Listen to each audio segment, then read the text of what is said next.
Another option to tackle the opioid crisis is to invest in more research on alternative pain therapies, including physical therapy and new drugs that don't have abuse potential. Medical marijuana might also be a viable alternative, but the truth is we just don't know. 23 states have enacted laws permitting the use of marijuana for medicinal purposes, which means it is being prescribed for pain right now, today. But serious research on the potential benefits and drawbacks of medical marijuana is largely blocked by outdated federal laws and policies.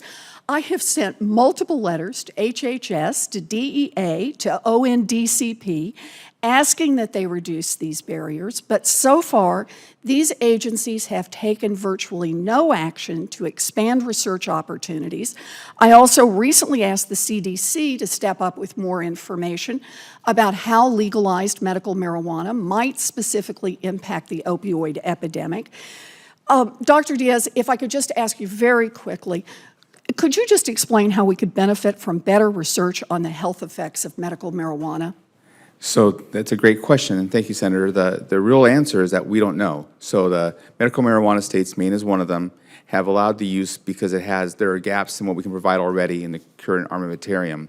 The opiate epidemic has shown that there is no free lunch, that every medication has a toxic side effect depending on the dose, and that we've well identified that opiates meet the criteria for being very dangerous.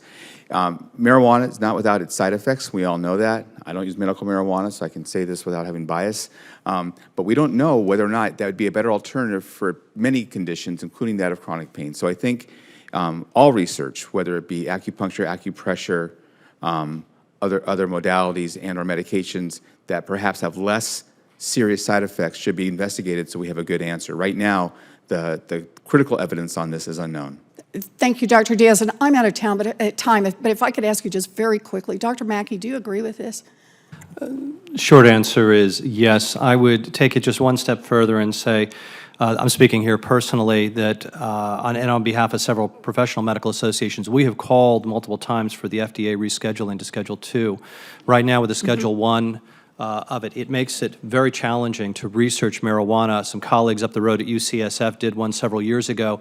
The marijuana cigarettes were delivered in a Brinks armored truck with guys carrying M16s. Oh my gosh.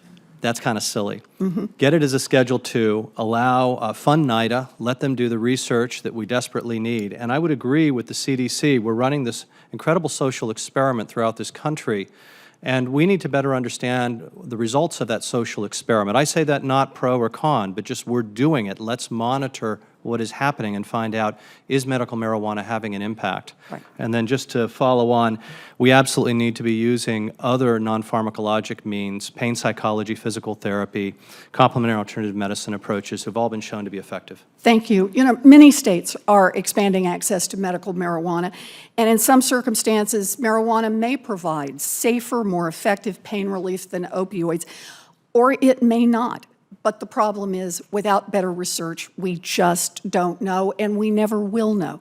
So whatever you think of the merits of this therapy, it is irresponsible not to study the science. We cannot be afraid of conducting basic medical research. Thank you. Thank you, Madam Chair.